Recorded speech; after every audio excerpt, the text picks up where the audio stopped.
Coming up on today's episode of Airborne-NextGen, unmanned Space Force plane returns from 434-day trip. USAF officially designates GA-ASI's new uncrewed fighter. And NASA gets some data before lunar lander calls it quits.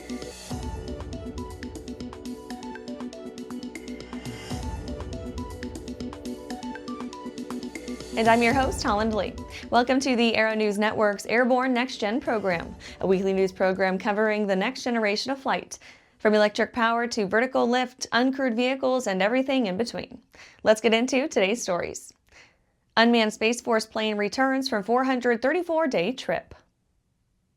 The U.S. Space Force's X-37B made a safe return to Earth on March 8th after spending 434 days in orbit. While most of what the Boeing-built plane did in space is confidential, the mission was reported as a success on all fronts. The solar-powered unmanned space vehicle began Mission 7 on December 29, 2023. It launched from NASA's Kennedy Space Center on a SpaceX Falcon Heavy rocket, stocked with classified payloads for classified experiments. After launch, the X-37B made its way above the geostationary orbit belt and into high Earth orbit at around 22,300 miles above sea level. There, it, quote, accomplished a range of test and experimentation objectives intended to demonstrate the X-37B's robust maneuver capability, while helping characterize the space domain through the testing of space domain awareness technology experiments, end quote, according to the U.S. Space Force. One of the mission's primary unclassified objectives was to conduct aerobraking tests. This process utilized atmospheric drag to alter the spaceplane's orbit pattern while using as little fuel as possible. The X-37B aerobraked its way down to low Earth orbit and completed several tests before preparing to return to Earth. After the break, Starship Flight Test 8 ends in explosion. Are you ready to ace your FAA drone pilot knowledge test, get your remote pilot certificate, and start earning money? Well, flying a drone is a great tool that can open up new business opportunities for anyone. Realtor, insurance adjuster, videographer, or commercial weekend drone warrior, you need to fly legally. Whether you're pursuing your initial Part 107 remote pilot certificate or you need a renewal, King Schools has a course just for you. So start learning today at kingschools.com.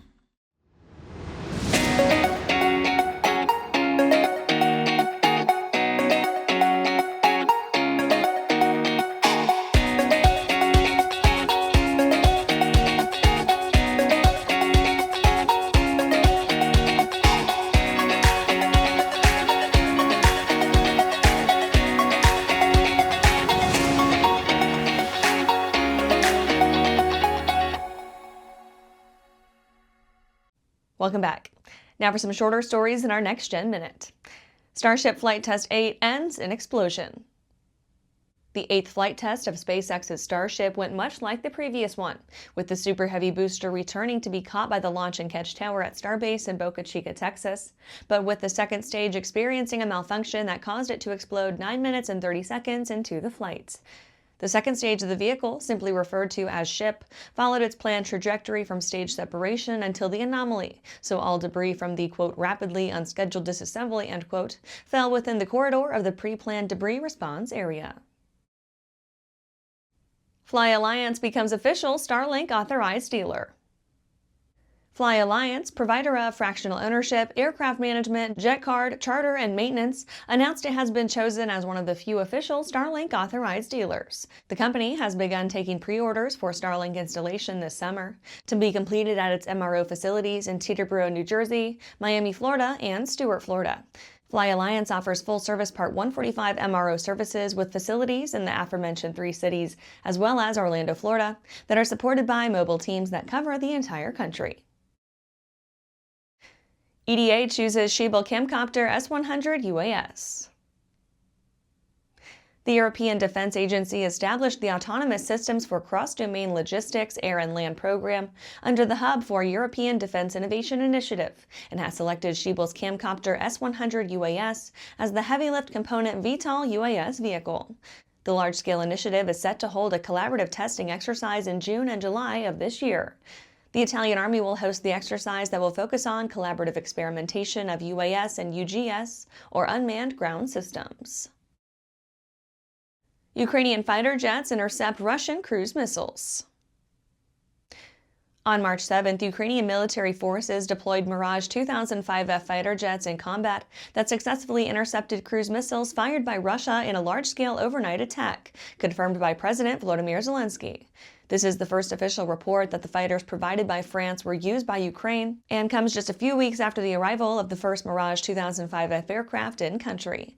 Russia launched about 70 missiles, including cruise and ballistic models, during the attack. That was our Next Gen Minute. Now back to the rest of the news. USAF officially designates GA-ASI's new uncrewed fighter. The U.S. Air Force has assigned an official name to General Atomics Aeronautical Systems, Inc.'s Collaborative Combat Aircraft Prototype, YFQ-42A. This designation comes after the Air Force selected GA-ASI in 2024 to develop the aircraft, making it part of an ongoing effort to integrate uncrewed systems into future combat operations. The naming follows standard Air Force conventions. The Y indicates that it's a production representative test aircraft, the F stands for fighter, and the Q marks it as an uncrewed system. If the aircraft moves beyond this stage, the Y will be dropped. The YFQ-42A is intended to work alongside piloted aircraft, using autonomy to extend combat capabilities without adding more human pilots into the mix. GA-ASI has a history of building uncrewed aircraft, including the MQ-1 Predator, MQ-9 Reaper, and MQ-20 Avenger. The YFQ-42A fighter drone is the latest in this line, following the company's previous XQ-67A offboard sensing station, which was another step in the Air Force's broader CCA program. The Air Force is pushing towards autonomous collaborative platforms, aiming to make uncrewed systems a routine part of air operations. The YFQ-42A is expected to be a lower-cost way to increase force numbers, while integrating with existing and future piloted aircraft. After these messages, NASA gets some data before lunar lander calls it quits.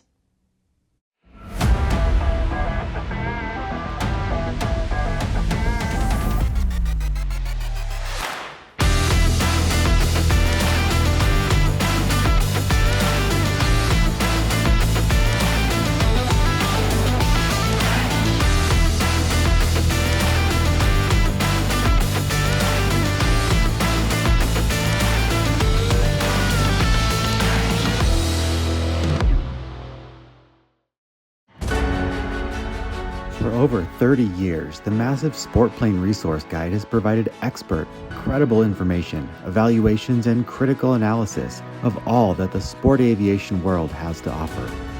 The all-new digital Sport Plane Resource Guide is coming with extensive multimedia features that are constantly updated, an even more comprehensive online guide to all things sport aviation. Available soon. www.sportplane.com. Welcome back. NASA gets some data before lunar lander calls it quits. Intuitive Machines' IM-2 mission to the moon wrapped up earlier than planned, but not before delivering at least some data to NASA. The Nova-C lander Athena touched down on March 6th inside a crater near the lunar South Pole, just not quite where it was supposed to. Instead of landing at Montmouton as intended, it came to rest over 1,300 feet away, and as later images confirmed, on its side. This unfortunate orientation limited its ability to operate key instruments before the batteries ran out, leading to an early end to the mission at 12:15 a.m. Central on March 8th. The IM-2 mission was part of NASA's Commercial Lunar Payload Services initiative. The lander carried a suite of technology and science payloads meant to pave the way for future Artemis missions. This included the Trident drill, designed to extract lunar soil, and a mass spectrometer to analyze volatiles, potential resources that could one day support human exploration. While the sideways landing put a stop to some planned experiments, NASA still received 250 megabytes of data. Before the batteries gave out, Athena managed to capture and transmit images of the landing site and activate NASA's Prime 1 instruments. And that's our show for today. You can catch episodes of Airborne on YouTube, Roku, or Fire TV. Just search for Aero-News or Airborne. And don't forget to follow us on social media. Thanks for watching.